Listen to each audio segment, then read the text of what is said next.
You stopped waiting to be chosen. Maybe you set a boundary. Maybe you pulled back from someone who consistently made you their second option. Maybe you simply stopped explaining yourself as much, and instead of feeling better, instead of the relief you expected, it felt wrong, uncomfortable, like you had done something you weren't supposed to do. That feeling is not a sign that you made a mistake.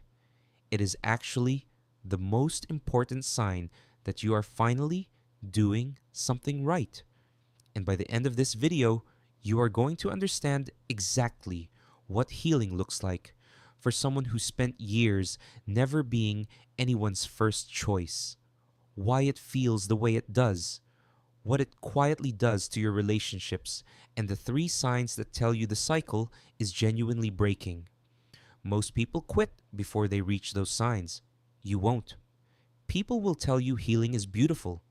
They will show you the version where everything clicks, relationships improve overnight, and self worth arrives like a sudden morning. They make it look clean and linear and certain. But that is not what it feels like from the inside. From the inside, healing feels suspicious. It feels like waiting for the other shoe to drop. It feels like guilt when you ask for more, and like arrogance when you stop apologizing for existing. It feels at times lonelier than the original wound ever did. And here is the question nobody asks. If healing feels this uncomfortable, how do you know it is actually working? We will get to exactly that. But first, you need to understand what is happening inside you that makes this so hard. Neuroscientists call it the familiarity principle. Research from behavioral psychology consistently shows that the human brain does not automatically prefer what is good for it. It prefers what it recognizes, what it has practiced, what it can predict. Psychologist Rick Hanson describes this as the brain's negativity bias. The nervous system is wired to treat familiar discomfort as safer than unfamiliar comfort. In plain language, being undervalued feels normal to you. Being chosen feels dangerous. So here's the question that reframes everything. If your nervous system experiences being treated well as a threat, what does that tell you about every time you pulled away from someone who genuinely wanted you? Think back to the first time someone gave you their full, unhurried attention as a child. Not distracted, not conditional, just present and genuinely interested in you. For some people, that memory comes quickly. For others, it takes a moment. And for some, it doesn't come at all. Because if consistent, unconditional attention was not a regular part of your early environment, if love arrived in irregular intervals, attached to performance, or simply not at all, your nervous system never built a stable template for what being chosen safely feels like. It only built a template for managing without it. So when someone now chooses you, fully, genuinely, without agenda, your system does not relax. It alerts. It scans for the catch. It waits for the withdrawal, not because the person is untrustworthy, but because your nervous system has no stored memory of this being safe. That is not a weakness. That is a very logical response to an early environment that never proved otherwise. Now, here is the part that catches most people completely off guard. And this is what nobody tells you about healing. When you begin to value yourself differently, when you stop performing availability, when you let some people experience your absence, when you speak up about being someone's second option, not everyone responds well. Some people will quietly distance themselves. Some will call you cold.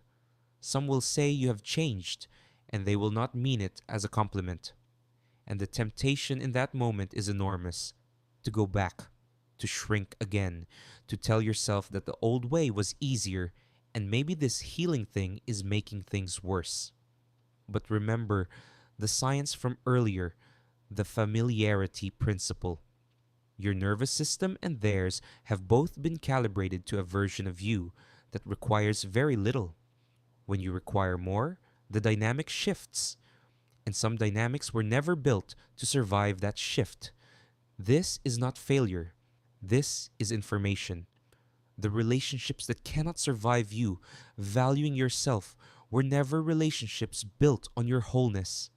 They were built on your smallness. And your smallness was never the foundation worth protecting.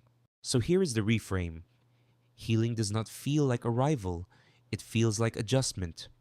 And there are three signs, three quiet, specific markers that tell you the cycle is genuinely breaking, even when it does not yet feel that way.